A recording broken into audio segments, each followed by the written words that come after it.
आके जमा हो रहा।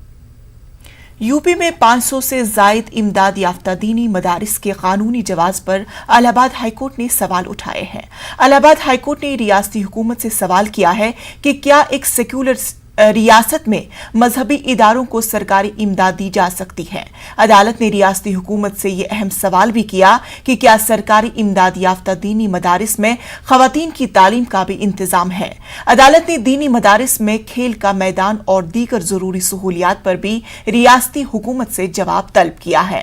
वाज़ेह रहे कि रियासत के मदरसे इस्लामिया फैजुल उलूम ने हाईकोर्ट में इमदाद याफ्ता मदारिस को मिलने वाली सरकारी सहूलियात हासिल करने के लिए अदालत से रुजू किया था। जस्टिस अजय बनूट की बेंच में मामले की समाअत हुई। इस मामले की मजीद समाअत आइंदा 6 अक्टूबर को होगी।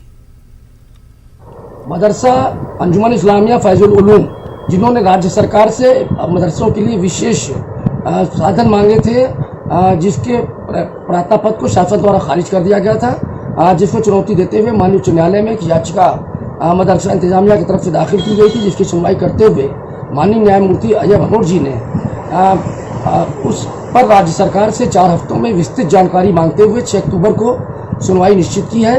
कोर्ट ने मदरसों के मामले में राज्य सरकार से पूछा कि क्या सेकुलर स्टेट वाले राज्यों में मदरसों को जो फंडिंग दी जाती है वो क्या उचित है। सरकार से कोर्ट ने ये भी पूछा है कि क्या मदरसों में धार्मिक शिक्षा जो दी जाती है वो एक ही धर्म विशेष के लोगों को दी जाती है या अन्य धर्मों को भी ये शिक्षा दी जा रही है। कोर्ट ने ज़्यादातर कोर्ट का फोकस इस पर रहा कि क्या मदरसों में लड़कियों को प्रवेश की इजाज़त है या नहीं। कोर्ट ने यह भी पूछा कि क्या मदरसों में खेल का मैदान आर्टिकल 21A के तहत बनाया जाता है या नहीं। कोर्ट ने काफ़ी कुछ विस्तृत जानकारी मांगते हुए इन्हीं बिंदुओं पर राज्य सरकार से 4 हफ्ते में जवाब दाखिल करने को कहा है।